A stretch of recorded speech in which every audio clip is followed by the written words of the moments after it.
Hey everyone, Trevor here with a quick programming note before we start the show. First, this episode is super late following some work craziness and a bout of COVID, so thank you for hanging with us while we sort the episode out. Second, we tried some new microphones this episode with varying degrees of success. The sound quality isn't super consistent. I've done what I can to tweak it. There's some really good conversation about the topic and some really fun asides despite the variable audio quality. It is what it is. Okay, on with the show.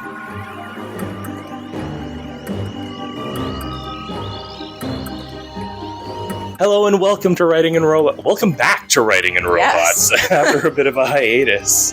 A podcast dedicated to the joy of writing from StephanieAndAuthor.ca and Love Make Share. I'm Trevor. I'm Stephanie. And we're back. Yes. We live. Amazingly. I'm not sure how my voice sounds compared to usual, but I have been sick for the past week. Yeah. And apparently the older I get, the more prone I am to laryngitis when I get sick. So that's fun. It doesn't work quite as well recording a podcast when one of the hosts has no voice. Yes. And I was fully prepared to record last time until Mark came in to wake me up at, I want to say 9 a.m. and was like, do you want me to text Trevor that you guys need to reschedule? It's all for the better. Mm-hmm. We need to not burn ourselves out too bad. And like this came hot on the heels of me just being just miserably ill. Mm-hmm. The whole family kind of had an ick. Ugh. So we're healthy, more or less. And we are talking about writing when writing is your day job. Yes. Not always the easiest thing to do. But before we get into that, it has been a while. Yes. The last time we talked, we were in the throes of NaNoWriMo, and you started NaNoWriMo as the pantser who planned. Yes. How did that end up? It was an experience. I don't write with such a firm outline usually, and even with the outline, plotted where my story was going to go, what each chapter was about, which character to put the focus on for each chapter. And then as I was writing, I kept having to make edits to the outline for future chapters because the way I write, just everything went crazy.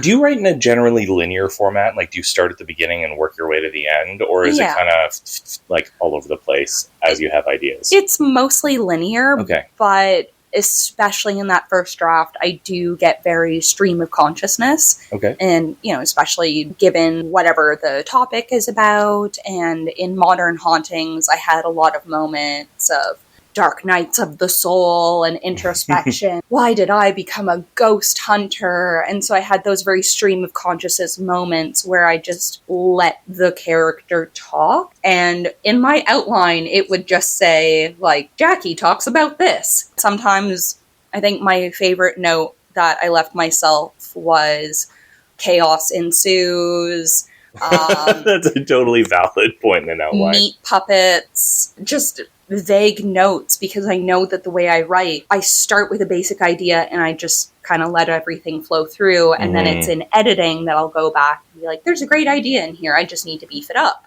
Right. Or, this sucks, let's cut it.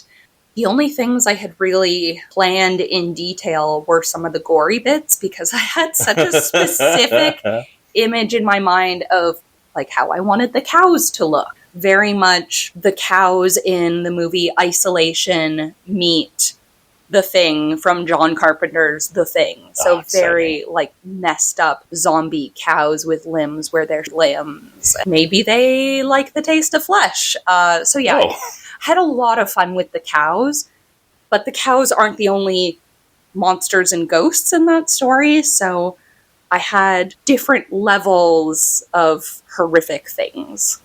And that was fun. Cool. So in terms of just like a post-mortem on the planning process, like it sounds like you outlined and then revised your outline as you found stuff in Discovery, which, to be clear, is still like, that's still a totally valid way of outlining. 100%. I feel like there are a lot of people who see that pantser planner dichotomy and are like, I have to adhere 100% to my outline. Yeah. No, the outline is a tool, and the outline should evolve as the project evolves. But like useful, not useful on balance? I think for a project like NaNoWriMo, it was useful because I've got a strict timeline I'm trying to adhere to. And I'll be honest, the beginning of November, I did not think I was going to make it because some stuff happened with one of my contract clients. Okay. We were dealing with some technical issues that we still can't entirely figure out what's going wrong. And we thought we knew. Turns out we were wrong. And so that first week of trying to troubleshoot, like, what is happening here, I had days where that caused me to lose scheduled writing time. And then there were other days where I was so exhausted from all of the back and forth emails, the surprise phone calls, right, that I was like, I have no brain to write. And even with this outline in front of me telling me what I need chapter, I do not feel creatively capable of building this world because I'm just dead. That's another thing that I think, like, even I, as like an outline apologist and an advocate for planning projects, is like, it's also not a panacea. Yeah. It's not going to solve all of your problems. It can solve several problems that otherwise you would have to deal with after the fact in the edit, but it doesn't fix the challenges that come when writing, like when writing is also your day job or job. Yeah, but it was helpful to have that outline, especially for the last week of November, where I'm like, okay, I need to write 3 chapters of this today, when originally I had only budgeted for 1 or 2 because I'm that behind. And thank goodness I've got this outline telling me, like, where to go, what to do, who to focus on. But then I would have those moments where I still went rogue. I'm like, nope, this no longer works based on what I've written previously. So that's a long and complicated way of saying, I guess I veered more into plantser territory by the end of the month. That's cool. And so you won. Congratulations. Yeah, I think I should have written down the official word count, but I think I'm like just over 50,000 words on that. And so is that the end of the story, or did you reach the end of 50,000 words? Oh, I reached the end of the story. Oh, nice. And the word count. And what was important to me was reaching that end, because the final scene was the first scene I pictured when I came up with this idea. Oh, cool. And so a lot of the character development in particular was building up to that scene, because I had a very specific sentence in mind that I wanted the big bad ghost doctor to say, but I needed to build up to that so that that sentence makes sense and it's not just coming out of nowhere. And I think I did it, but that's also something where I'm going to have to go back and edit and make sure that that everything. Sorry, today is a Chaos Cats episode. Yes, the cats are trying to eat the microphones because, of course, they look like toys. Yeah, and the earbuds and the mouse. Yep. And my water. Yeah. Oh, God, yeah. Yeah, that's why I've hidden my cup where it is, because I know someone's going to try to chew on the straw at some point. I feel like having cats interfering with the process is just an occupational hazard of being a writer. Well, and I have worked them into my branding because they are that involved. If you have seen me at a craft market, you know I raise money for cats. If you follow me on TikTok or Instagram, you have seen my cats. Like, I have worked these little bastards into my branding because they get that involved. I look forward to Modern Hauntings 2 Crazy Cat Lady. Oh my God, yeah. Ooh, I can make that work. If anybody can. Yeah. It's you. Speaking of other work that you've done, I'm looking at a book on your shelf, Oh, Steph. yes. Do you want to talk about it real quick? Yes. The book Trevor is referring to, and I don't know why I'm turning around to show the audience when there's no camera. We're pretty enough that we could do a video podcast at some point. That's just a lot of work. Yeah, I think we would need to not be hovering over my kitchen counter, too. Yeah, we would need, like, a set. Yeah, if you guys could see our little makeshift recording studio, it is a thing of beauty. It's mostly cats. Yeah, it is mostly cat. There is quite literally a cat feeder with... Yep, she's going in. She's going for a snack. But yeah, there's a cat feeder to my left. So the book, Falling Apart, is now in print. Yay. What is Falling Apart? Quickly. So it is a collection of zombie stories. It literally just birthed itself I was going to say, I didn't even know this one was coming. I didn't either. It just happened. It kind of started with some auto-crit writing challenges.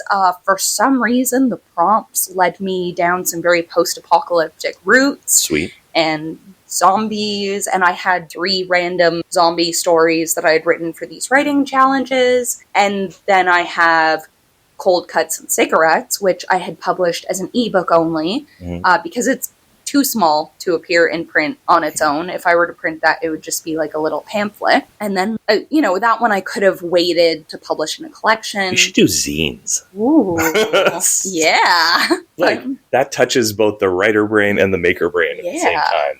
We could. Let's not commit ourselves to anything. Let's give ourselves more projects. Yeah. But because Cold Cuts and Cigarettes is actually based on my family, it was inspired by my uncle's funeral. That one, it was important for me to just publish right away. And so now I'm thinking, okay, I suddenly have all of these zombie stories, and then I have this zombie ebook. Why don't I just make a collection of zombie stories? And I pulled some existing stuff like Hank's Cabin from Macy and Casey, which used to be my reader magnet for my newsletter. And then just to build it up a bit more, I wrote a couple of flash fiction pieces, just threw all that together. And it was the collection that just kind of came into existence by surprise. And I even have this section at the beginning, kind of in the Stephen King style of like, here's a little few-page message on my thinking behind this book. And yeah, I go into the fact that I used to hate zombies. I thought they were the most boring horror monster possible. And then suddenly I find myself with all these zombie stories and figuring out which parts of zombie stories that I like. And I love post-apocalyptic fiction, and zombies fit well into that. And then also with the collection, I was like, okay, some of these are not zombies in the traditional sense, but they're zombies my way. And they may not be the freshly dead risen from the grave, but they're like almost dying, but still falling apart. So yeah, I had fun with that. Awesome. Well, I have it waiting for me for when I have any brain to read things. I'm looking forward to checking it out. I like zombie. Like you, I find like a lot of zombie fiction fairly exhausting. Yeah. But when it hits hard. So cool. Let's dive in. So why don't we start by talking about the kinds of writing that we do for our day job? Do you want to go first? Do you want me to go first? I feel like I've been talking a lot, so I think it's your turn. Fair enough. Okay. So my deal is I lead the education team at a national not-for-profit, which means I do a lot of writing for resources, web, e-learning, designing presentations and workshops. And in all of that stuff, I have to wear a writer hat. I also have to wear an editor hat. I also have to wear a developer hat. So there are like multiple modes of writing that have to happen at any given time. Because I have a small team, I do a lot of reviewing stuff, and that can look like reviewing the things that I talked about. It could also look like reviewing policy. It could also look like reviewing forms. It can also look like, there are all of these pieces that go into the program that we run. So while I didn't do Nano, I wrote or edited a Nano's worth of work in November, which is why I don't do November Nano, because I can't do it twice. Yeah, no, that would be a lot. And like, I want to be clear, I love the writing I do. It is using different muscles, and we'll talk kind of about like pros and cons of writing for your day job when you're also a creative writer. But it does, like, at some point there is no rubber left on the tires, and you kind of have to recognize that is going to happen and plan around it. Also why I'm such an advocate for planning, right? Part of project planning, which is part of my job, is identifying when you have capacity to do things. And November, I do not. Yeah. We have a lot of annualized stuff that hits in January, and a lot of like the policy and documentation that we need isn't available until October. Yeah. So the run up to the end of the year is kind of a 3-month sprint. And having done November Nano before, I have regretted it. November Nano at this particular job is not great. It is not a great experience for me. A lot of different modes of writing, a lot of different ancillary things around writing, editing, developing finished resources, right? I get to kind of use the suite of tools that I have available to me in terms of design and audio production and, graphics and interactive media and to produce these finished products. It is expressing your writing in a lot of different ways. And we'll get into like the good, the bad of all that in a minute. Your day job. Yes. So the bulk of my past work experience has been in customer-facing jobs. And unfortunately, with a lot of that, there has been abuse, both from grumpy clients who think it's okay to yell at you.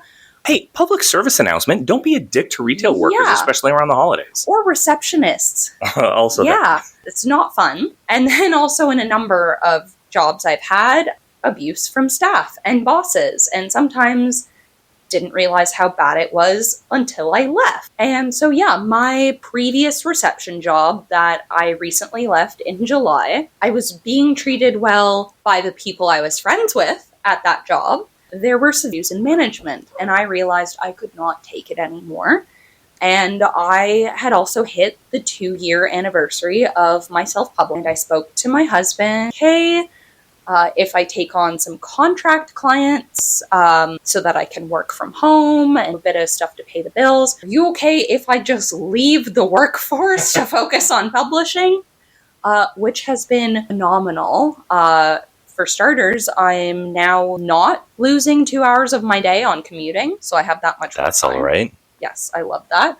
I'm not being treated like crap. And I got to choose my 2 contract clients. One of them is a tattoo artist. The other, he works 2 jobs. One, he does coaching and consulting for government. The other, he is a part-time professor at a college. Basically, I do virtual reception work for them. Okay. I manage their calendars and their schedules, and I handle their emails. If there's someone they don't want to talk to, I'm the one who does that. So it's a very, very specific tone of voice I have to get in. And because both of them are in fields, you've got the tattoo artist where I can be like, yeah, totally, this is great. I mean, I don't write my emails like that, but you get the point. Yeah. As opposed to if I'm dealing with clients of my other contract client, I have to use a very specific professional tone of voice.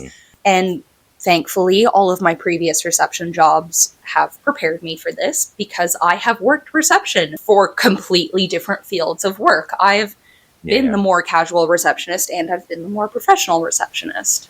So do you want to dig into tone and voice for a second? Because I think that this is one of the major benefits to writing professionally in terms of like it feeding your creative writing. Being able to pick a voice for an audience and remain consistent with that voice and being able to revisit that voice as needed is a really, really valuable skill, especially if you, I guess both of us, tend to work on several projects at the same time.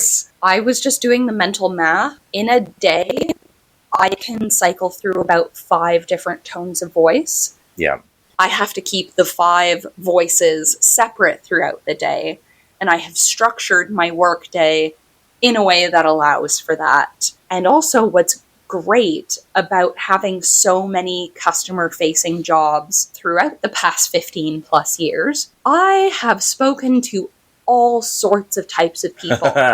It is so valuable for professional writing, but also creative writing, because I have heard all of these different voices and I can pull from that. And something when I was getting back into my writing more intensely during all the pandemic chaos of 2020, there was a story I had submitted to a community writing challenge where someone commented that like they were really impressed with the character dialogue because it sounded so realistic. I'm like, yep, because I was pulling from voices that I had heard. I always have voices in my head. This is why I write horror.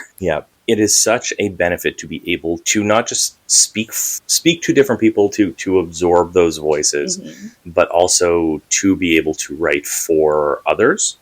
I think that like writing for yourself first is a very valid way to approach writing. Yes. I think having a very clear idea of your audience is super beneficial. Like we talked about this a little bit in the Nano Prep episode, right? It's like when I go into a project, I tend to know exactly who it is I am writing for. And when we're developing a new resource, or if we are redeveloping an older resource, then we're always doing a needs assessment for our audience. And it's like, first of all, what is the pedagogy? What are we trying to teach? But also, how are we going to be expressing this to our audience so that it is going to be picked up on and accepted, right? Where are we going to write directly to them, and where are we going to write kind of above and beyond and ask them to join us? And being able to pick and choose like where we're going to maintain a very kind of expected voice and where we're going to push. That's a really fun and useful exercise, I think. But yeah, having a clear audience in mind and practicing writing for different audiences absolutely equips you better for creative writing, because developing that sense of audience helps you develop sense of voice and helps you develop consistency. Yeah. I remember when I was starting to do research into self-publishing, and so many of the sites and blogs and everything that I looked into talks about you need to write with your target audience in mind. And this goes for the emails that I send, even booking someone for a tattoo appointment or a consultation session at the government level. I have to know who I'm talking to.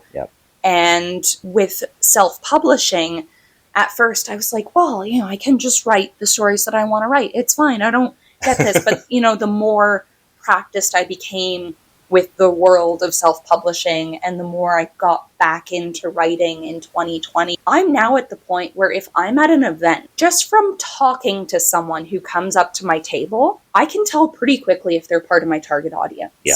Because I know who I'm writing for now. And yes, some of my stories I'm still writing for myself, but I am also part of my target audience because I fall into the age group that I write for, which is really convenient and helpful. But yeah, there was someone it was when I was doing the book signing in Indigo. He came up to my table, and the funny thing with that event is because of where I had been placed, I'm at this table that says Indigo on it. A lot of people assumed I was staff at the bookstore. Oh, no. Like, I am so sorry. I am here for a book signing. Like, I'm selling my books. But it's okay. Like, I have gotten to know the staff while I've been standing here for a few hours. I can help get you what you need. I can tell you who to go to. So this guy came up to ask me where something was because he thought I was staff. And I was like, no, sorry. Like, this is what I'm here for, but here's how I can help you. And in talking to him, like, within a minute, I'm like, oh yeah, I'm going to try to make a sale to this guy. Turns out he was not as big a horror fan, but he's like, yeah, my girlfriend really loves horror. I think she'd love your books. Can I get your business card? Like, absolutely, you can. So, like, or you could get books. Yes, and just buy it her for your girlfriend. But yeah, so knowing like, okay, maybe he doesn't like horror, but apart from that, he's the age group that I want. He's the type of person that I want. But now knowing that his girlfriend likes horror, like, yes. I would like the two of you to follow me on social media, please. So yeah, it's writing for those people.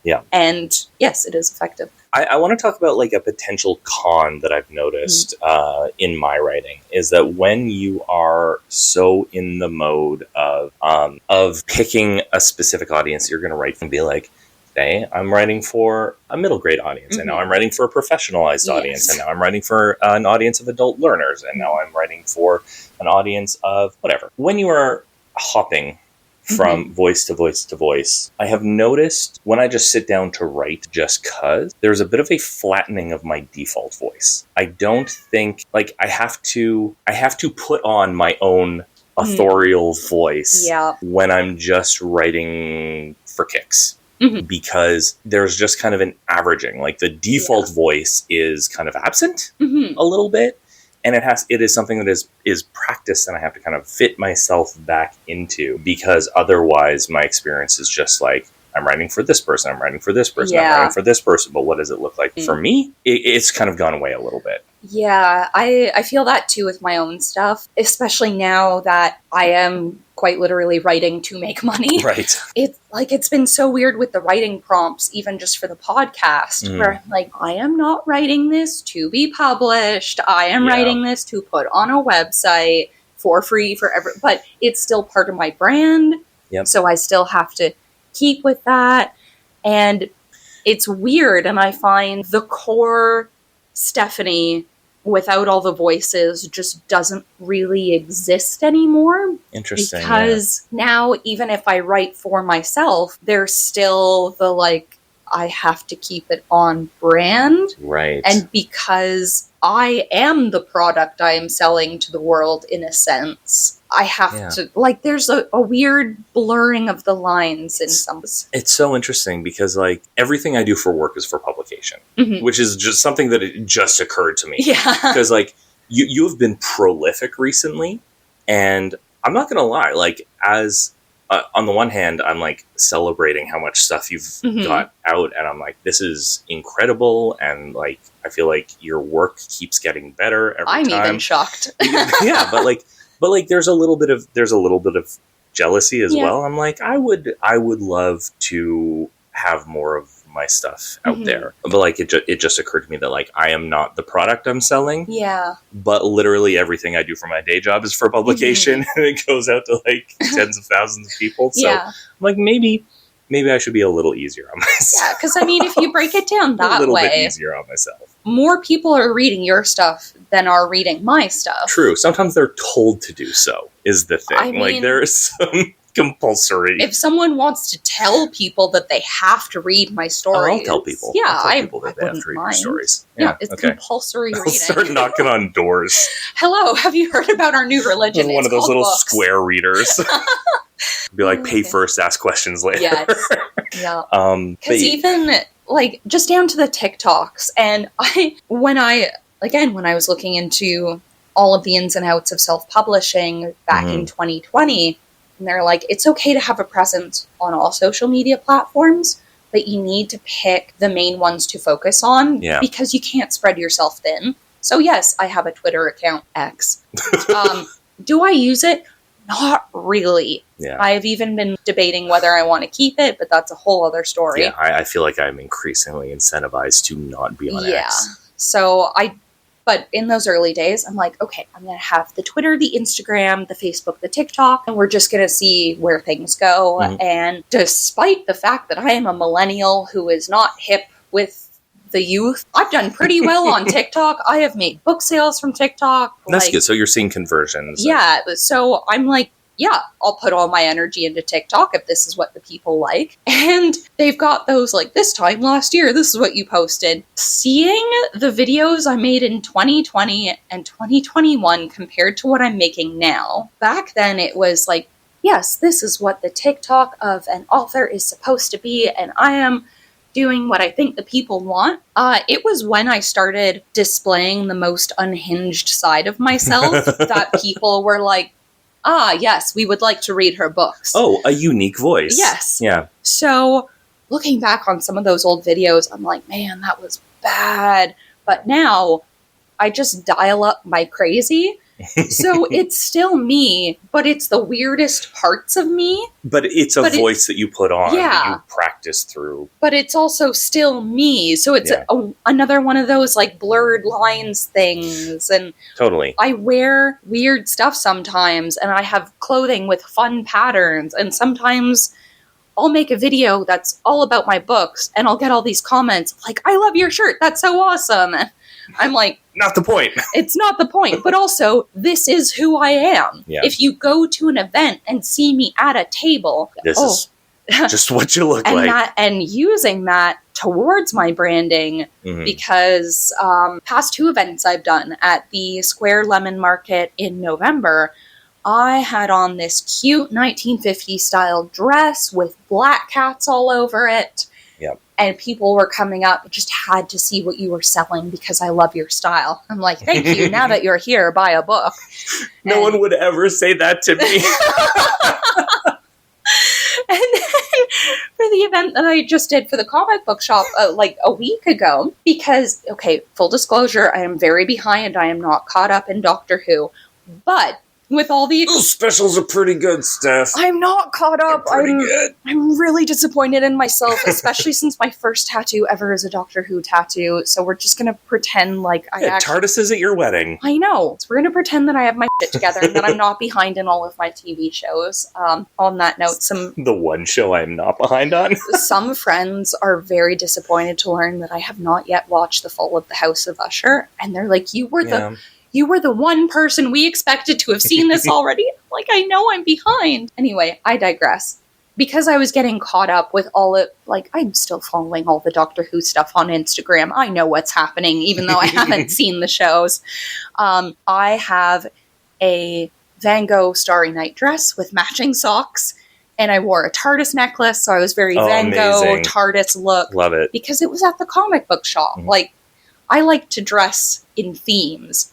And yeah, I had just other vendors at the event going, your outfit is so perfect. I needed to talk to you. And, you know, maybe I'm not a fan of horror, but like I love, So me dressing crazy is now part of the brand. It's part of the brand and it's you, but it's also for the audience. Yeah. I want to take 2 seconds and make a quick mid-episode recommendation because you talked about Doctor Who Van Gogh. Mm-hmm. I think it's Tony Curran who plays Van Gogh in that. He plays an incredible character in one of my favorite not very good shows, which is Sci-Fi's Defiance. Do you remember Defiance? Hell yeah, I do. Tony Curran. He was brilliant. Is incredible in that show. I only watched season 1 when that came out, because the potential for that show is so great. Like, the world building, I was both obsessed with it and disappointed by it. Yes, but that is the experience of that show. Goddamn, Tony Curran. Sometimes I still think about that show. I'm like, maybe I should get back in and just try to power through the seasons that I missed. And I still think about it. I have them. I own them if you want to borrow them. Hell yeah. Hell yeah. No, Tony Curran... Okay, my first ever experience with him is another arguably not the best project, the League of Extraordinary Gentlemen movie. I didn't realize he was in that. He is the Invisible Man. And well, exactly. But whenever I saw him in anything else after that, for the first while, I was like, oh my god, it's the Invisible Man. And he is my favorite you're talking about seeing the Invisible Man in other projects. Well, it's... Because I know what you mean, though. I do this when Mark plays video games. I have a knack for recognizing voices, apparently. Mm-hmm. Right now, he's playing the new, I don't know, I'm not a gamer, God of War thing that just came out. Okay, I don't know. Yeah, it's like not a full game, he was saying. There's probably a gamer in the comments going like, this is what it is, you're wrong. How do you not know? I don't own a PlayStation. That's why. I don't play the Gods of War. Yeah. Mark loves having me around for any games that involve mythology, because I experienced mythology in reading, and I was in the classics club in high school. I am a nerd. And so Helios comes up, and he pauses. He's like, who's Helios? I'm like, it's the sun. That's all you need to know. Yeah. And so I'm sitting behind him, because he moves his gaming chair in front of the coffee table when he's playing games, and I'll sit on the couch behind him or on my big reading chair. I'm still there. We're just doing our own thing. And I'm listening. I'm like, I know that voice. It's Crispin Freeman, isn't it? And I look it up on IMDb. It's Crispin Freeman. So I think that hearing Tony Curran's voice as the Invisible Man. Gotcha. It's very distinct. And it's the Invisible Man. What else are you going to focus on? You're not going to go like, what lovely hair he has. So now when I hear that voice, like, that's it for me. It's such a good voice. And it's very recognizable. But yeah, I'll take your word on the Invisible Man. I've not seen League of Extraordinary Gentlemen. But listen, any movie that like makes Sean Connery not want to act, I feel like is probably something. Like, if there's a project that makes a prolific actor be like, you know what, I'm done. I kind of want to see it. Do you know what he turned down? I love to play ambitious disasters. I really love things that make a big swing and just whiff. Yeah. Sci-Fi's Defiance being one of them. Big swing. Did not connect. Yeah.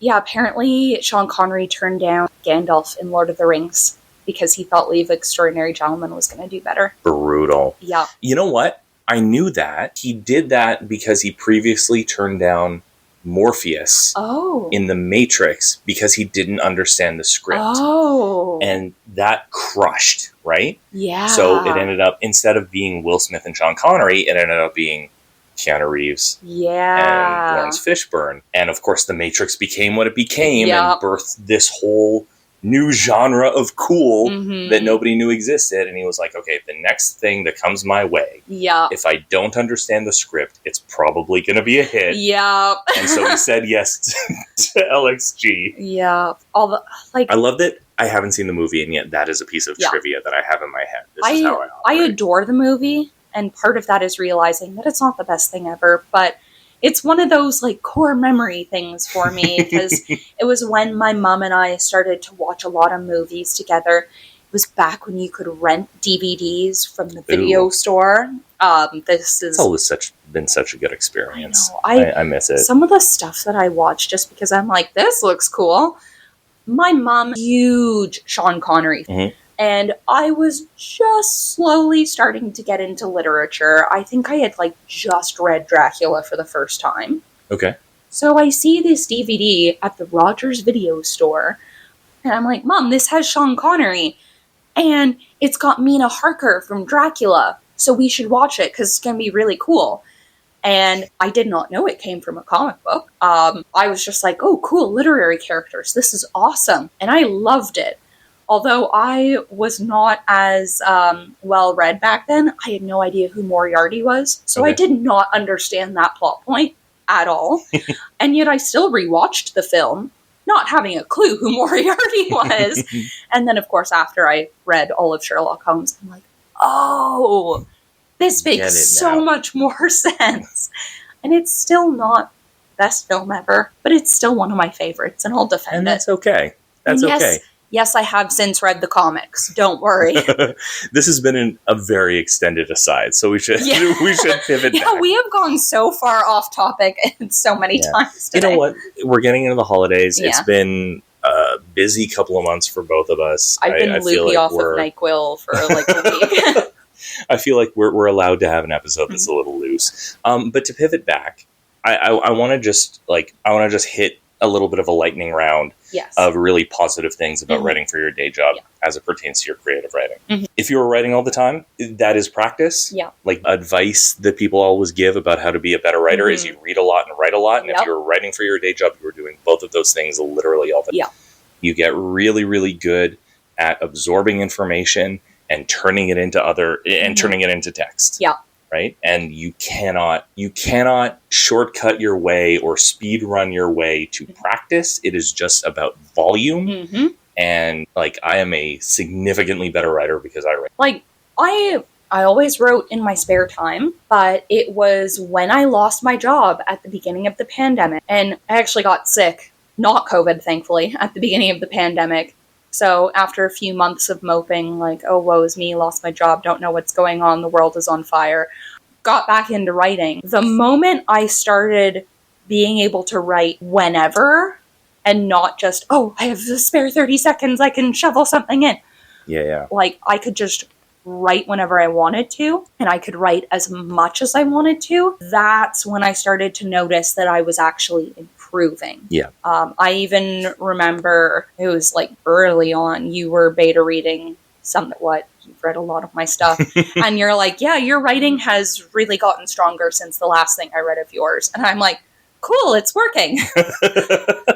So yeah, just volume. And so to kind of add to that, when I was a kid, I went to this Young Authors, Young Illustrators conference. I forget which author said this. I was very young. Not everything stuck. But he kind of added on to the whole write every day advice.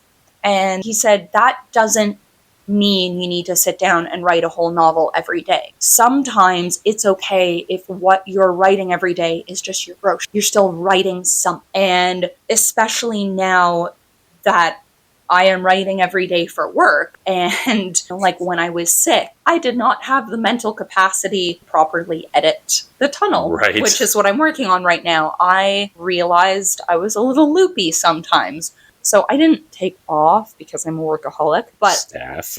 I reduced my work significantly. And even when it was, I told both my clients, I will only be available to answer emails during these hours this week cover. I would just have their email inboxes open, coloring. And if I heard an email notification, be like, oh, I'll just, do an email. And then, nope, done. Okay, back to my coloring book and a horror movie. So yes, I didn't hit my self-publishing, writing, and editing goals, but I wrote some emails. And on the kept your hand in, yes, as it were. Yeah. And on the weekends, because I'm a workaholic and I have had to promise myself and my husband that I'm not going to overwork myself and burn out again because I've done it before and I shouldn't. Mm-hmm. If I'm writing for publication every day of the work, I should not be doing that on the weekends, because I should be resting, but I might write a social media post. Yeah. So I'm still writing every day, but I'm also being mindful of don't burn out, because if you burn yourself out on writing to the point where you never want to go back to it, that's a bad thing. Absolutely.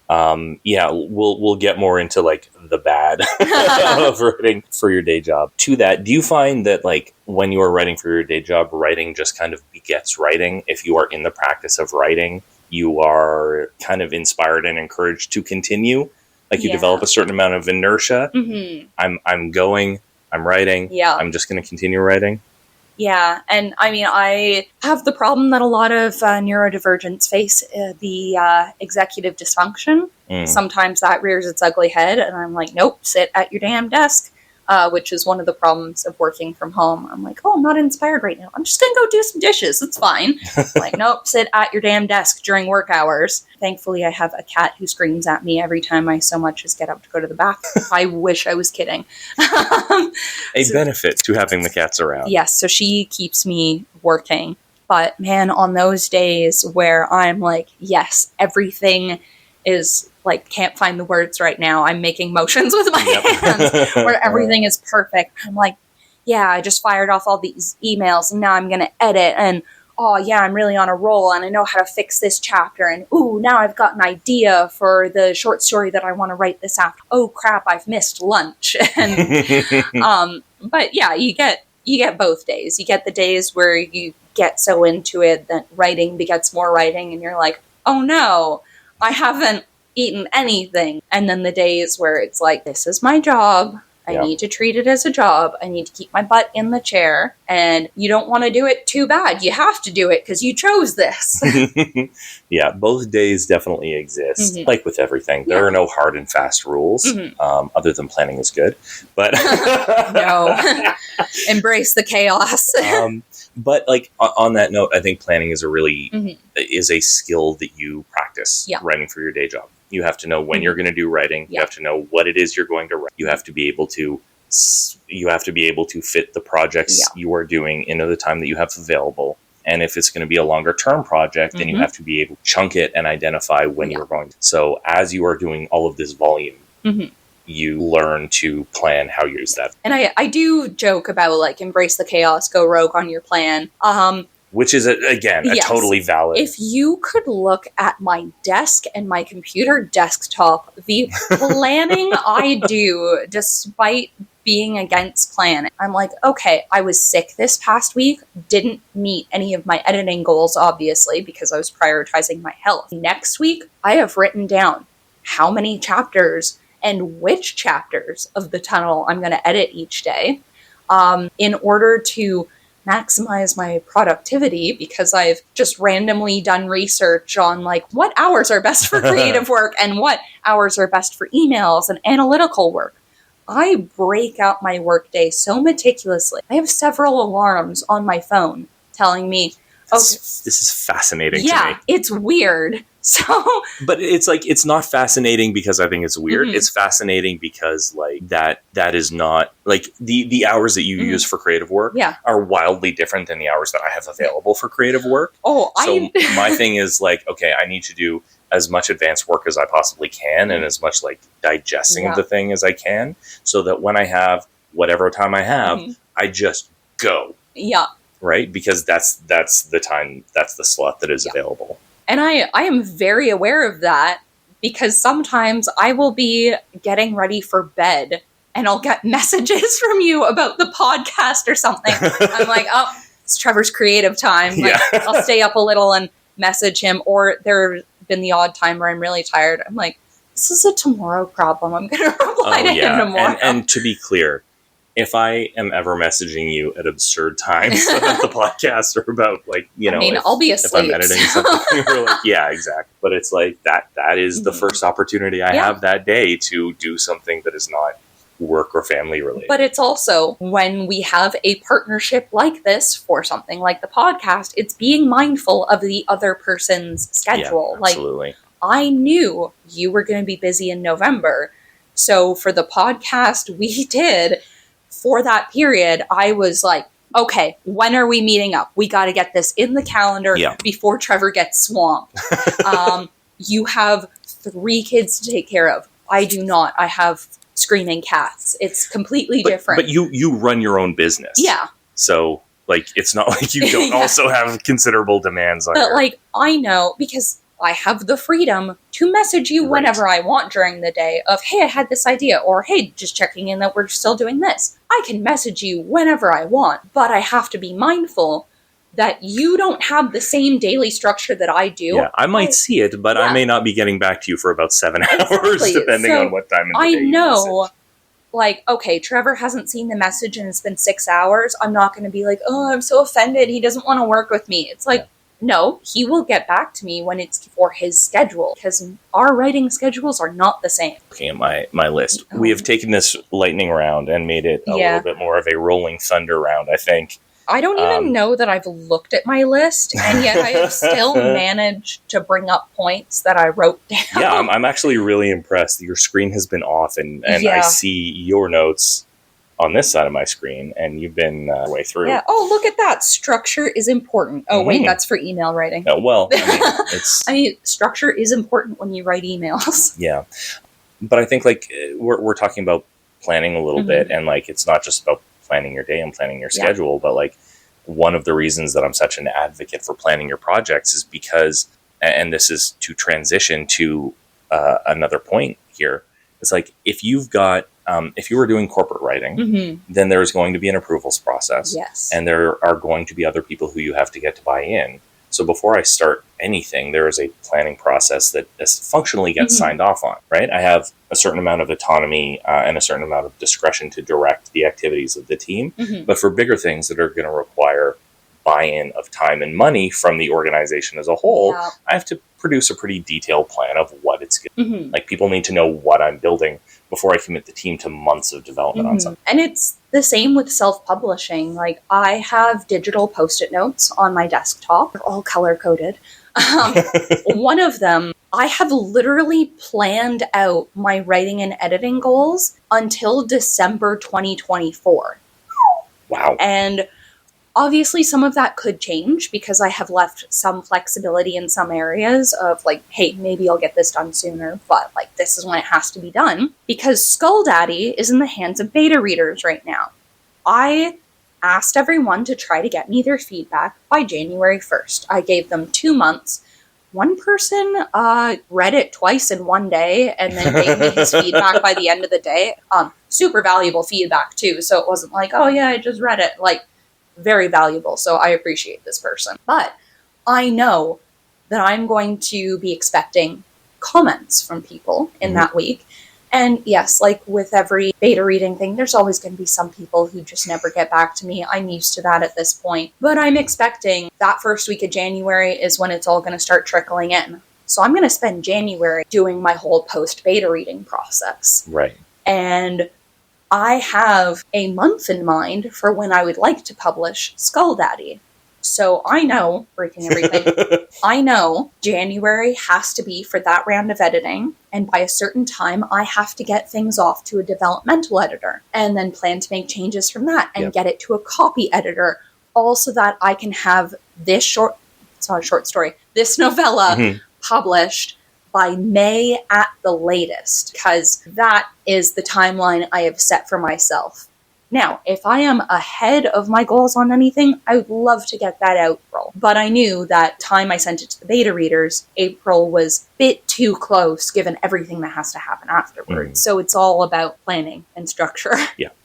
I love that you brought up beta readers because that ties into planning, but I think that writing for your day job and in corporate writing, like what I do, you have to learn collaboration and compromise. Yes. I have in my notes, I can't imagine what it was like reading my notes, Steph, and just seeing the phrase ego death as its own bullet. I mean, it's, yeah.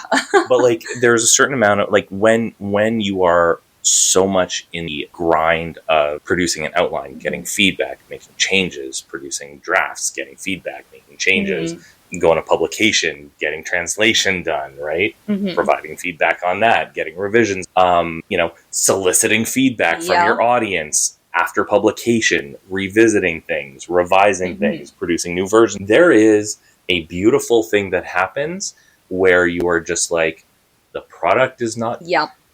and weirdly, that has kind of like I love all of my creative projects. But wow, they are really not me. Like they are not extensions of myself. I am not putting my personal self-worth into them because like I just want them to be good. I want them to be successful expressions of the thing that I was trying to express. But like my self-worth is not tied up in them.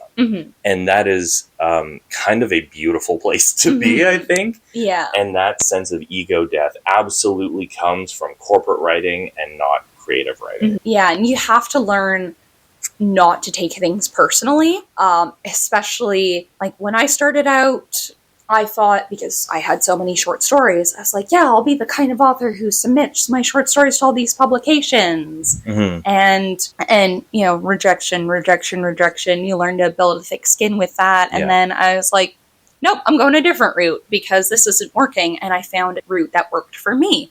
But I'm still glad that I had the experience of trying that out. Yeah.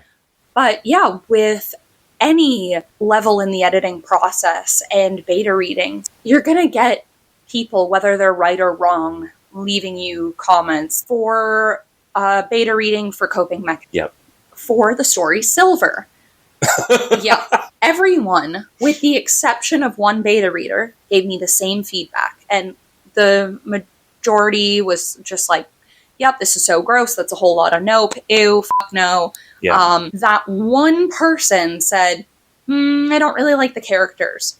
And sure, that is valid. That is a valid opinion to have. It would be so easy to be like, oh no, this one person doesn't like it. But the preponderance of evidence is that you are having the desired effects. That was one person that the story didn't land with. And that's okay because I can't write to impress everyone. Totally. And it's worth asking the question of why? Like, why didn't it work for this one person? Or why did it not work for this subset of people? And you should explore, you should absolutely explore it. But you can't take it personally and you can't take it as gospel. Yeah. And then even just recently during Preptober, I was taking part in some autocrit community challenges. Could submit your stuff on their live stream. For one of the outline challenges, they read one of my character outlines. So I did this whole thing on the main character, Jack, and she is trans, and that actually gets worked in the story in a very specific way. But for the purposes of that outline challenge, obviously I can't write a whole novel's worth of character development and be like, here's the plan that I have for her, and here's how the ghosts will make her suffer. And one of the points that Daniel reading it on live stream brought up was like, hey, I've seen you've written this.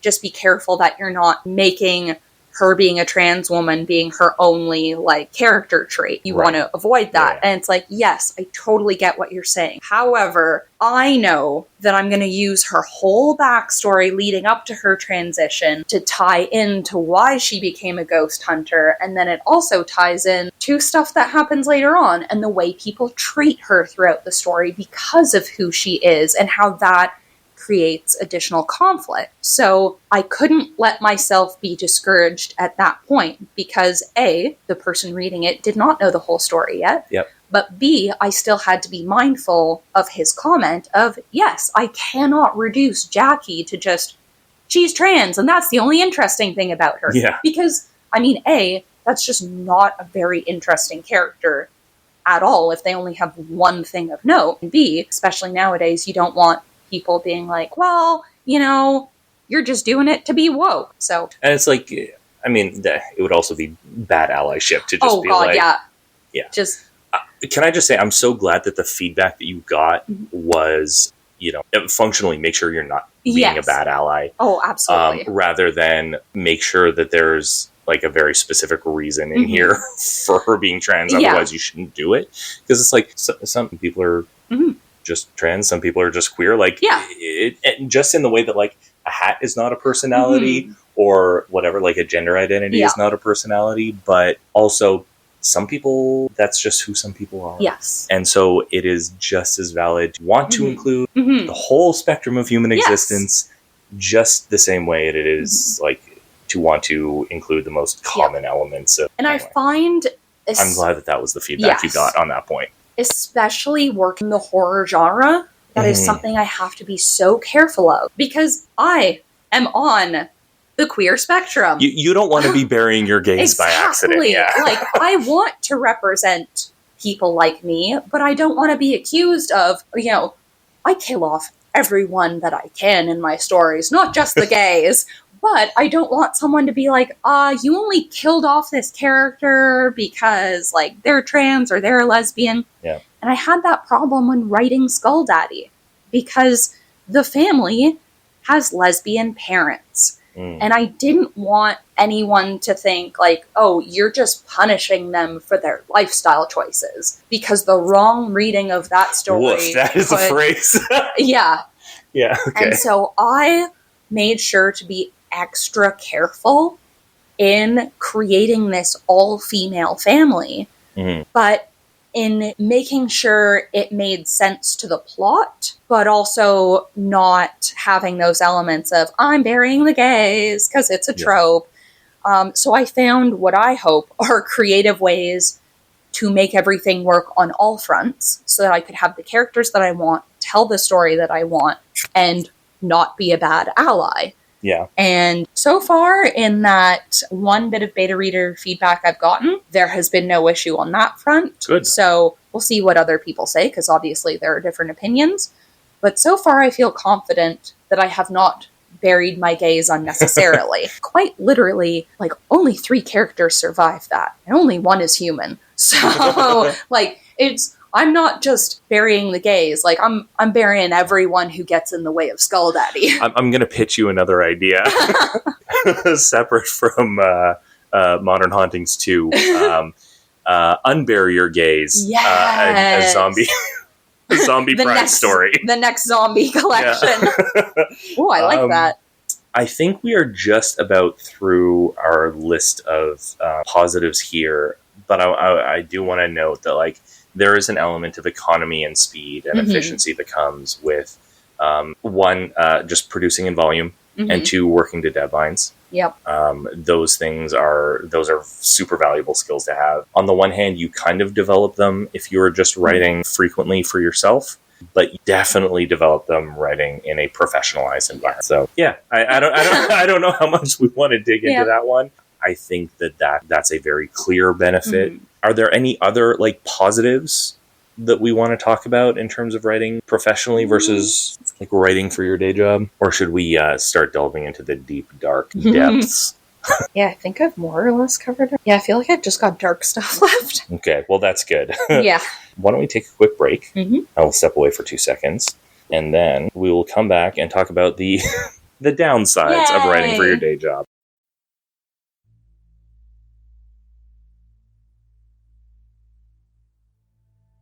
Okay, Bishop, let's play a little game while we wait for Trevor to get back. A game sounds like a fun way to pass the time. I hope so. How do we play? Well, I'm gonna plug in my monitor and I'll say some things, and you react to them with the first thing that comes to mind. That sounds like a conversation. It's more than... That was my reaction. Is this not part of the game? Nope. Just warming you up, that's all. Oh. You're in a desert, walking along in the sand, when all of a sudden I do not walk. I have no legs. I know. You're in a desert, walking along in the sand when... Which one? What? Which desert? Doesn't make any difference. It's a hypothetical. You look down and you see a tortoise. It's crawling toward you. You read... What is a tortoise?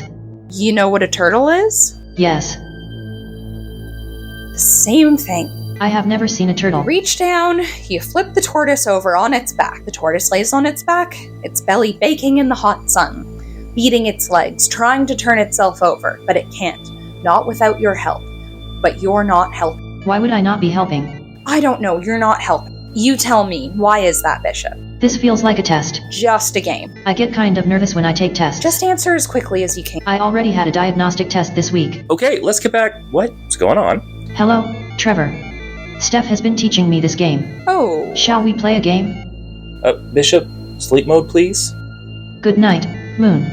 How much of that did you hear? Just enough to piece together that you are administering a voight conf test on our little robot friend? Trevor, I'm worried about Bishop. Come on, Steph. They're a robot made out of scrapped hardware, not a friggin' replicant from the off-world colonies. What kind of reaction did you think you were going to provoke here? That's not what I was trying to do! Was Bishop gonna lash out when you asked them to tell you about their mother? No, it was... Okay, it was what I was trying to do, but it's not what I actually found with the test. What could a 40-year-old movie reference possibly show about Bishop? That they watched the movie. What? Yeah, Bishop was playing along the whole time. They recognized the voight comp and started riffing on it, responding just like Leon in Blade Runner. No way. And did you not notice the sneaky little War Games reference at the end? No. Well, okay. Yes, it wasn't subtle. So where is Bishop getting all this pop culture stuff? I mean, I give them access to a few databases of stories and whatnot so they could generate writing prompts. Did that database include Blade Runner? I mean, no, probably not. We need to keep an eye on Bishop. Listen, I'll look at their logs. I don't think this is a thing. It's probably just somewhere in the original training data for their cognitive model.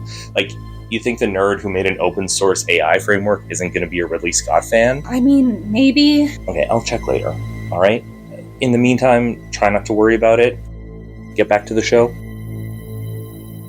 Back to the show.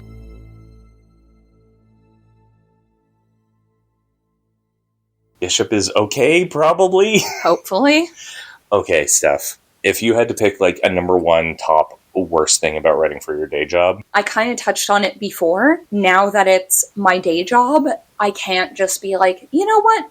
I don't feel all that creative today. I'm just not going to write. Like, I have to because it's my job. I can't just not write because I don't feel like it. Like, there are days where... I mentioned there was that crazy incident. Contract clients, mentally, I was fried. It was not going to be a good idea for me to try to write anything because it probably all would have been scrapped when I had a second look at it. But that is a valid reason. I was dealing with a problem that is also part of my job that made me cut that. As opposed to, I just don't feel like working on edits today. Maybe I'll do something else. Like, no. I have set this timeline for myself. I have to do those edits. Yeah. I can't just not feel like it. Yes. Yeah, that is very true. And whether those deadlines are like self-imposed as part of running your own business as a self-published author, or they are kind of imposed on you by program deadlines or reporting requirements or what have you, like it is, that's a very real thing. Like, kind of a double-edged sword. Like, sometimes you have to, even when you don't feel like it, but it also trains that part of you that finds a way. Yes. Definitely a double-edged sword. Like, you have to, you don't have the option not to. And sometimes it is that executive dysfunction where I struggle moving from one task to the other. And that might be, yeah, I've gotten so focused in the emails that I've had to send for my contract clients that now that the emails are done, my brain just isn't wanting to make the switch. But I know that if I sit down and force myself to do my writing and editing, my brain will eventually catch on and be like, yep, this is the new task. It's just the transitional struggle. And if I gave up every time the executive dysfunction hit, I would not have nearly as much done or published. You just have to push through it sometimes. With that pushing through, though, it does bring with it a certain amount of exhaustion. And if you are producing, tens of thousands of words during the day for your day job, there are days when the words are simply not going to come. You just use up your words. Yep. And there are no more to be had. And on the one hand, that can be like extremely frustrating. But on the other hand, I am a big proponent of the idea that like typing out the words in your story are kind of the last 20% in the process rather than the first. They are probably the most important because otherwise you are just daydreaming, but they are not necessarily where you have to start a project. But yeah, like there is both like the mental exhaustion where there is just no rubber left on the tires to generate new ideas or to put words to ideas that you have developed, like putting actual text to an outline, even if you've rigorously planned a story. Yeah, sometimes just you cannot force more words. But on the other hand, there's like literal physical exhaustion that comes with writing all day. Yes. That like there are sometimes where I do have words, but I'm like, my hands and my back and my eyes, I just can't focus on my screen, and I can't push the keys anymore. I can't hunch over a keyboard I just have to accept the fact that like my writing today is physically finished. Yeah, like I have chronic issues with my neck and back, and I do workouts and stretches and all sorts of little things to help me make it through an entire workday. But every once in a while, you're going to have a bad day where it's like an hour left of my scheduled work. Can't sit in this damn chair anymore. Yeah. But I think all of that comes down to, gonna sound all woo, like know yourself and listen to your body. And, if you know that the only thing in your way is, I'm just having a procrastination day versus I am not okay right now. Like knowing the difference, knowing like when to just get your butt in the chair and force yourself to do the work versus I am done. And any work I do now will not be good work because I have reached that point. And learning to recognize when certain measures should be taken, whether that's forcing yourself in the chair or forcing yourself out of it. I also don't want to discount that there are going to be some times when like you have the juice and your body is not cooperating. That depending on your level of ability, sometimes forcing it is going to be the right choice. Yes. Sometimes there are days where I'm like, okay, I know exactly what I have to write. I literally have the words. My eyes are dry. My back is jacked up because I've been hunching over somebody else's script all day. Like I have been, like my hands are claws from typing and using the mouse. But like, I see it. I have the thing. So I'm going to put some eye drops in. I'm going to take some Advil, I'm going to do some stretching, I'm going to work my hands out, and I'm going to put in an hour and a half and just get the words down because I have them. I have the words. But again, that's recognizing that, yes, the situation isn't ideal, but you know how to make it ideal through the eye drops and the Advil. You know how to make it functional. Yes. But that's also not sustainable in the long term. Yeah, so like you should not be doing that every day. No, and like I've said this before in relation to things like Nano, especially if you have constrained creative, then there are some times when you see, oh, I'm going to have these windows, and so I'm going to treat them as a sprint. Yeah. And then if you don't, then you've lost that time. And you cannot get it back. Yeah. And so you have to make the choice to sacrifice a little bit to get through it. But you have to identify windows of time where you're going to do that and not push it forever, because you will burn yourself. You will suffer and your work will suffer, and nobody is going to. Yeah, like because I had delays at the beginning of November, come the end of the month, I knew there were days where I'm like, okay, I don't care how I'm feeling. I have to power through today. Yeah. and get as much done as possible. And is that sustainable in the long run? No. Yeah. But you can do it for those last 2 weeks, but you can't do it for those 2 weeks and then the next 5 weeks all the way through December. And it's recognizing like, okay, this is a day where between both my clients, I don't have a lot of emails. Yeah. Sure, maybe I'm tired and mentally like getting burned out, but today's the day that I need to make that, and then you do it. And maybe you're exhausted after, but it helps being able to recognize like, this is the time. Yes. Like, this is when you're scraping the inside of your tank for your energy reserves. But again, don't do that every day because that's awful. Yeah. Those are like the main ones for me is like I've given all my words today. I have no words left. And I have words left to give, but my body does not want to cooperate. Those are kind of, we talked a little bit about the flattening of the default voice, which is genuinely a challenge that I have to work to overcome now. And like, if you've got a day job that includes writing, sometimes that day job spills into the evening, which would normally be your creative writing time.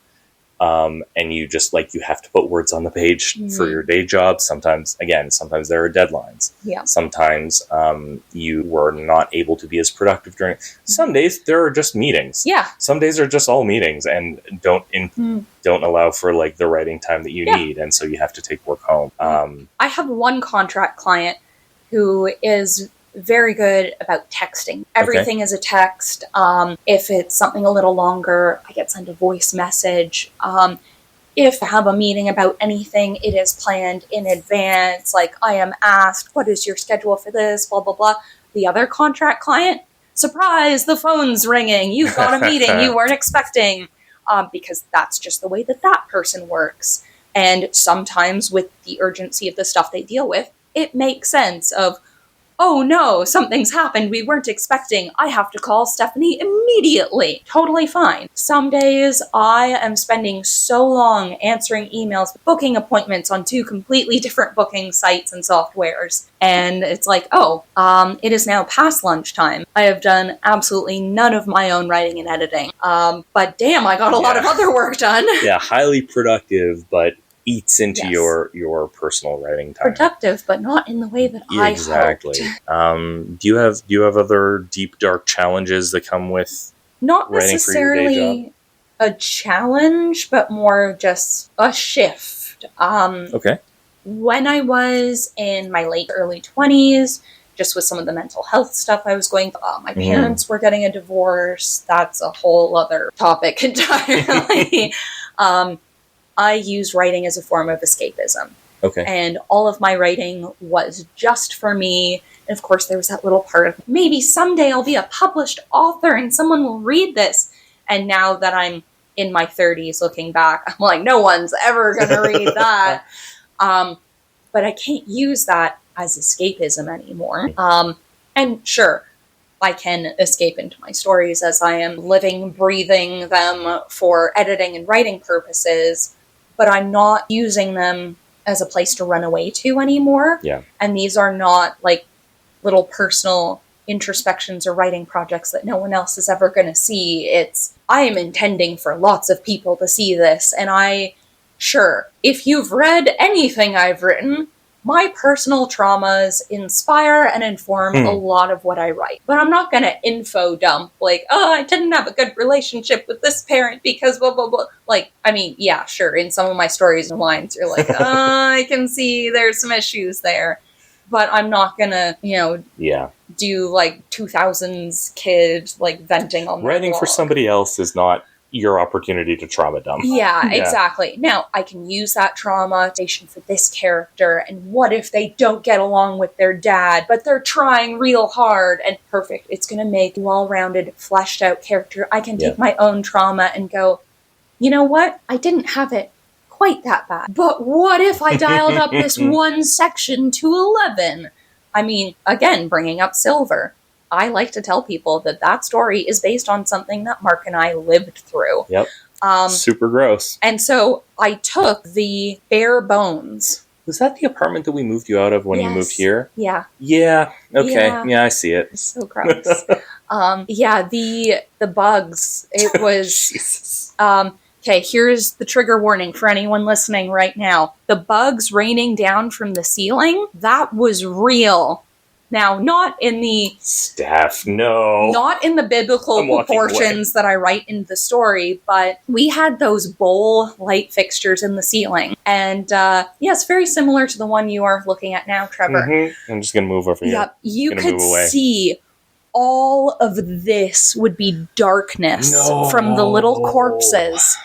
And because it was an older building that was not properly maintained, they could get out of that if they were still alive. No. We had one of those lights above our bed. So the scene in that story... Thanks, I hate it. Yeah. The scene in that story where bugs are falling out of the ceiling and onto the bed, that actually happened. Yeah. I reached out to grab my phone because back then I was working the opening shift at a Starbucks. I had to wake up at 3:30 in the morning every day, which was not fun.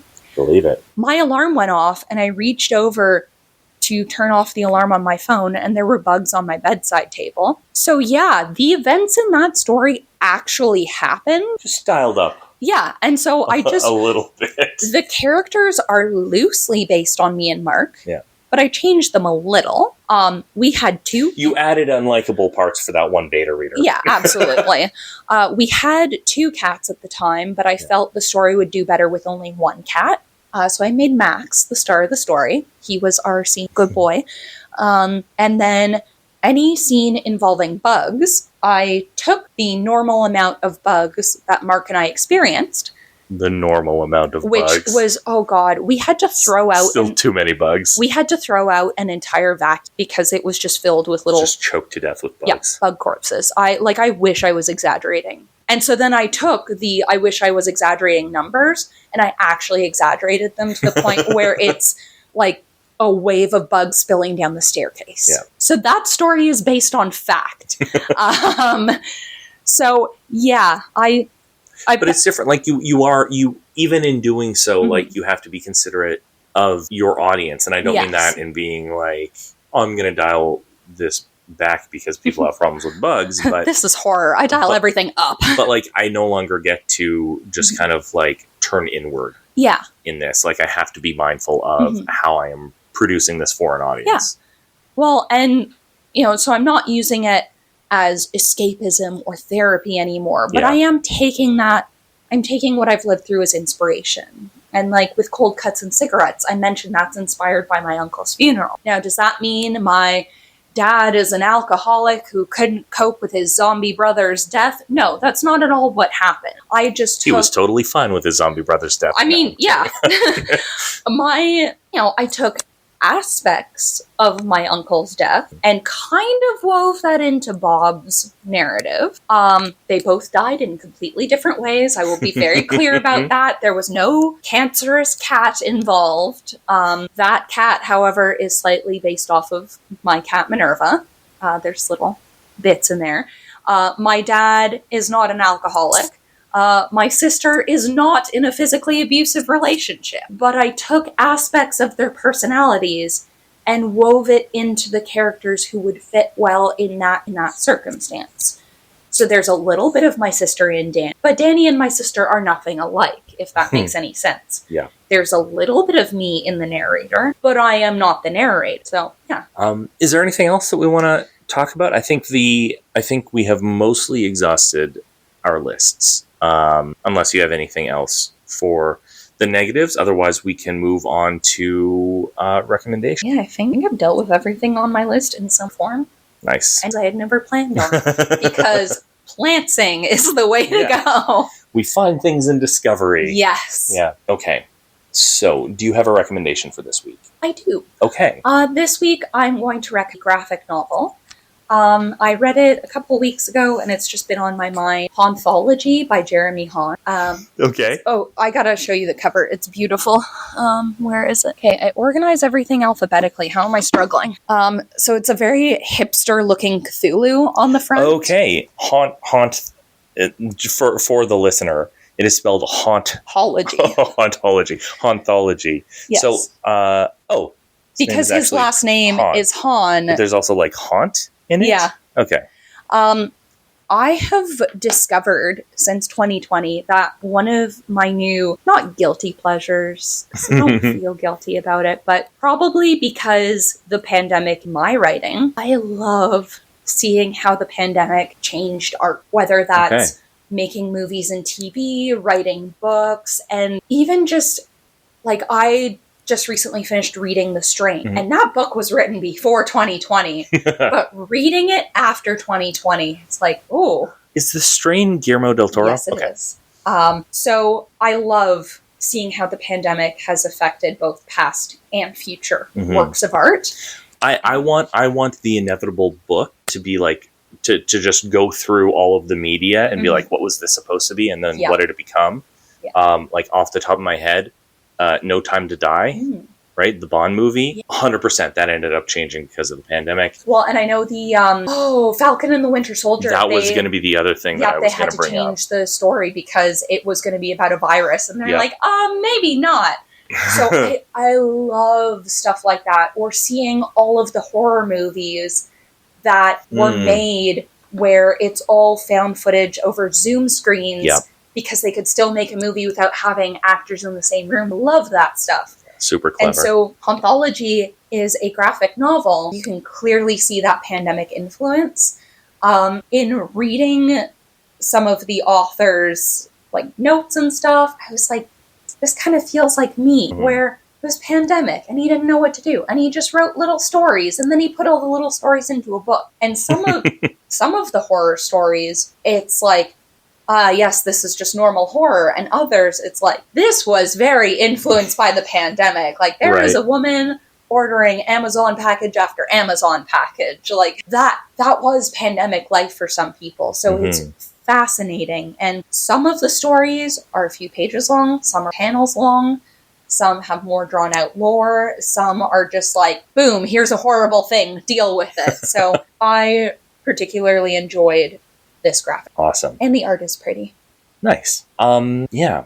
I think I have two recommendations for very different reasons. My first is a negative recommendation in that it's not saying avoid this, but it is saying note that this is bad, but I think it's illuminating. So I finally got around to watching Indiana Jones and the Dial of Destiny. That movie is rough. That movie is rough in ways that I did not expect it to be rough. Also, the glasses have come off. Also, don't name the MacGuffin in your movie after a real famous artifact if it is going to be completely not that. Just don't. Because anybody with a passing interest in archaeology is going to know exactly what you're talking about. But Dial of Destiny is, like, we're talking about voice and consistency and being able to return to voice and being able to, like, planning a project and see the big picture. And working within a corporate structure with deadlines and multiple contributors. Dial of Destiny is the way to not succeed on any of those fronts. That movie, the movie ended, and I'm like, I don't know this for a fact, but I know it to be true. They were running up against the outer limit of when they could have Harrison Ford do this, and they had to ship something. And so this is a product of multiple different visions and multiple different drafts from different writers. That is absolutely the case. And so I go on Wikipedia, and sure enough, there are 2 directors attached to the project and 5. Yikes. Yeah. Right? With the earliest development of this movie going back to 2006 and the first draft of the script in 2016. Sorry, 2008 and 2016, respectively. So, like, when you are not hitting those marks, it shows. And I don't think I've ever felt it in a movie as much as in Dial of Destiny. And so, like, if you like watching bad movies and learning from them, yes. If you like maybe reading bad books and learning from them, it is a real educational hate watch. I was so disappointed. But, like, I know exactly how it got there. Yeah. I know exactly how it got there. And so being able to kind of pick apart the ways in which it fails as a creative work based on those constraints, like, it's really interesting to see. Real bummer. Real bummer for a lot of reasons. I don't know if you've seen it. I have not watched it yet. Okay. No, I heard it wasn't the greatest. So although I do love Indiana Jones, It keeps getting shuffled to the bottom of my never-end to-watch list. That's probably where it belongs, Steph. Yeah, I'm behind on Doctor Who and the Fall of the House of Usher. Like, I got other priorities. And I'm like, well, and I don't watch much right now.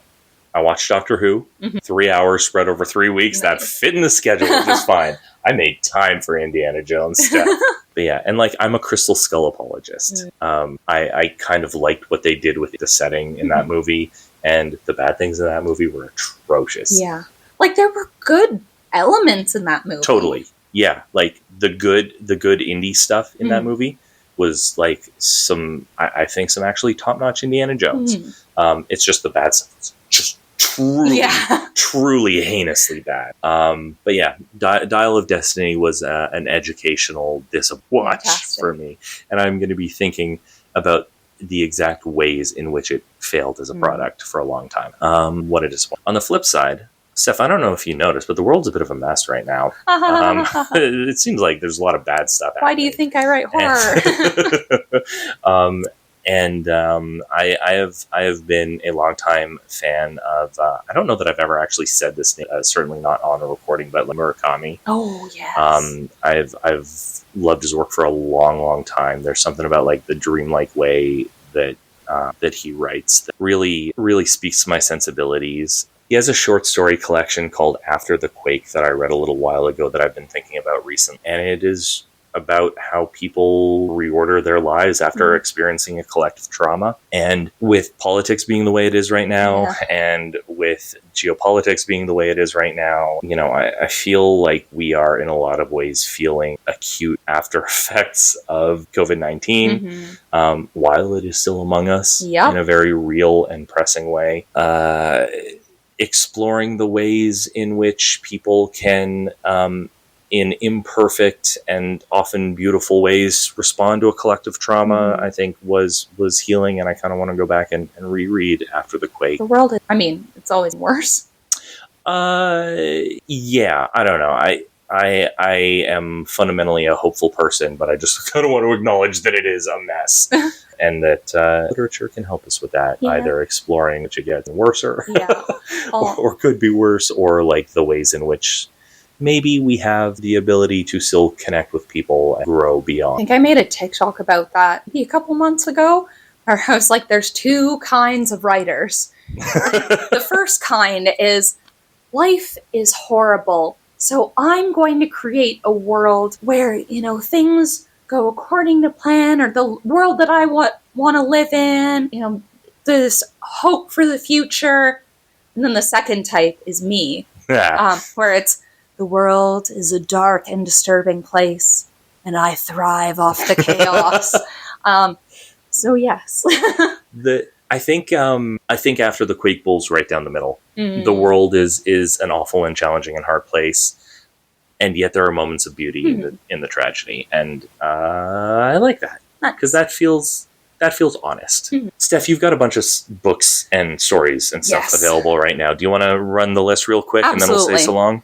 Because this has been a long one. Stand in front of the bookshelf so I don't mess anything up because I'm tired. All right, so the original three, we've got Please Rate Your Satisfaction and Other Unsettling Stories. If you like robots, aliens, and just sad endings, that's the one for you. They See Me and Other Haunting Stories, Ghosts and Serial Killers, and probably one of the most popular covers I have had done by my friend Emily. She is an amazing graphic designer, and I totally want to get more covers from her because she's fabulous. The third one, Coping Mechanism and Other Disturbing Stories. Disturbing. And if you want to read about all of those bugs that I talked about, that is the one. And then the newest, my baby, Falling Apart, a collection of zombie stories. All of these, you can get the ebooks or print on demand through my website, stephanieannauthor.ca, or the comic book shop on Bank Street. It is called the Comic Book Shop. I'm not just saying random store. They have all 4 of my books. At the moment, Spaniel's Tale in Hindenburg only has Coping Mechanism. And Evermore Tattoos in Petawawa has the 3 original collections, but does not have Falling Apart. My books are slowly spreading into the world. That's so cool. And you've got some bonus stories yes, available I completely right now? forgot that I just put those out this week. So it started 3 Christmases ago, where I had a short story that was originally supposed to be part of Please Rate Your Satisfaction. It got cut, and I thought, you know what? Let's give this out as a holiday gift, just for the people. And so that one is the board of directors for free on my website. And then the following year, I had a short story that didn't make it into Coping Mechanism called Rogue Truck Theory. So I was like, you know what? That'll be a holiday. This year, I went crazy. Yes, you did. Very unlike me, but I had fun. So for April Fool's this year, I made some cutesy dummy covers and was like, I'm changing genres and writing romance. So I made joke covers for I Married a Monster, I Dated a Demon, and I Fucked a Fish Man. And the response I got from those was incredible. And so when I was trying to figure out what to do for this year's holiday gift, I went, let's see about this. So I wrote 3 monster romance stories, but I did them my way. So I Married a Monster is actually kind of depressing when I stop to think about it. It's really sad. The spouse is a monster in both senses of the word. They are an abusive spouse who also has tentacles. So yes, that if you want to be upset over the holidays, that's the one. The other 2, I Dated a Demon and I Fucked a Fish Man, ended up a little sillier. Partly, You don't say. Partly because Mark gave me some ideas. He's like, what if you put this into a story? Fun. And I went, I could make that fit. So there are some silly moments, a little bit of a play on words in I Dated a Demon, where you want to be very careful what you say to the demon, because they could interpret it in a very different way. So those 2 are a little sillier, but I still added my nice dark elements of, one person's body gets the Hellraiser effect, let's say. So monster romance done my way.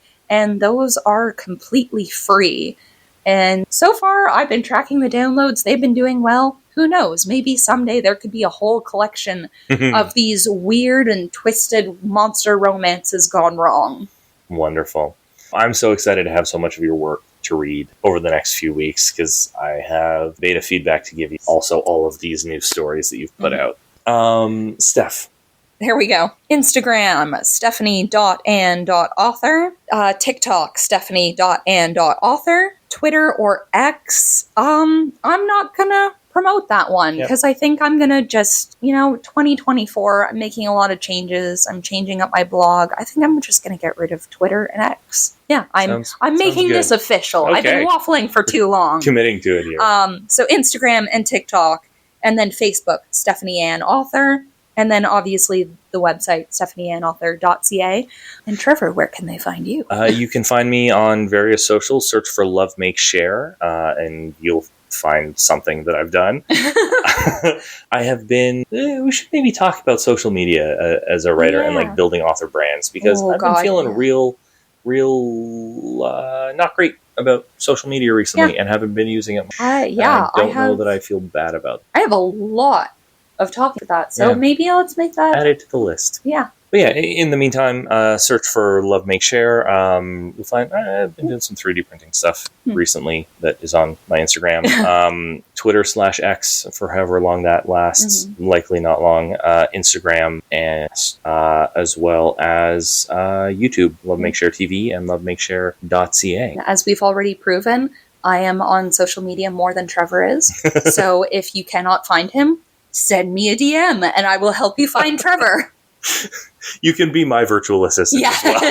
I'll do virtual reception for everyone. Yeah. As well, you can find the show notes, recommendations. Got a back catalog of all of our recommendations up there, as well as show notes, links, writing prompts. There was still a writing prompt up from our last episode because we have been sick and haven't recorded an episode. Yay! So take a look at that. Submit a story based on the prompt. I know we keep promising that we're going to read them. It will happen. We have talked about it. Yeah, just remind everybody that you can, in addition to the website, you can also email the show at writingandrobots@gmail.com. Steph, thank you so much for hanging out for this this feature-length episode. Oh my goodness. I feel like today we've just gone off on so many tangents. We have. But that's because we also haven't seen each other in a while. It's really nice to be able to hang out a little bit. Like, today started off as just, we're going to talk about writing. It's your job. But I think we've talked about a lot more than that. We have. Listen, any chance to talk about the swing and a miss that is Sci-Fi's Defiance, I will jump all over. Yes. On that fairly declarative note, I think. Thank you so much for listening, and we will talk to you again soon.